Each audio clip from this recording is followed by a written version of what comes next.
Checks and balances. What exactly are they? Back in the day, the Constitution divided the government into three branches: legislative, executive, and judicial. That was an important decision because it gave specific powers to each branch and set up something called checks and balances. The point of checks and balances was to make sure no one branch would be able to control too much power, and it created the idea of a separation of powers. This was Montesquieu's idea.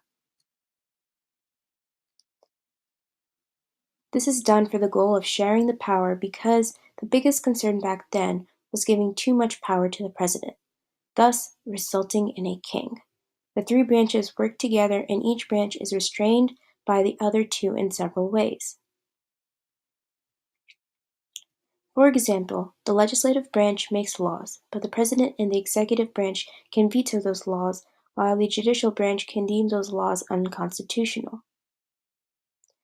In this way, the legislative branch is checked by the executive and judicial branches. As for the executive branch, it has responsibility for day-to-day enforcement and administration of federal laws ranging from protecting nations' borders or enforcing environmental laws.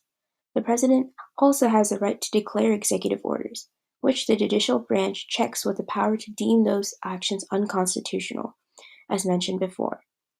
The president or the executive branch does not have the power to veto the law. However, if Congress deems the law necessary and beneficial, they can override the president's veto with a 2-to-3 majority vote from both houses in Congress.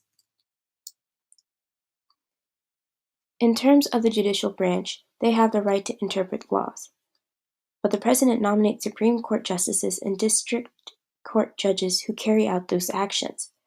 Furthermore, the interpretation of the law by judicial branch is checked by the Senate and the legislative branch, who in fact confirms the president's nominations for judicial positions, whilst the Congress has the power to impeach any of those judges.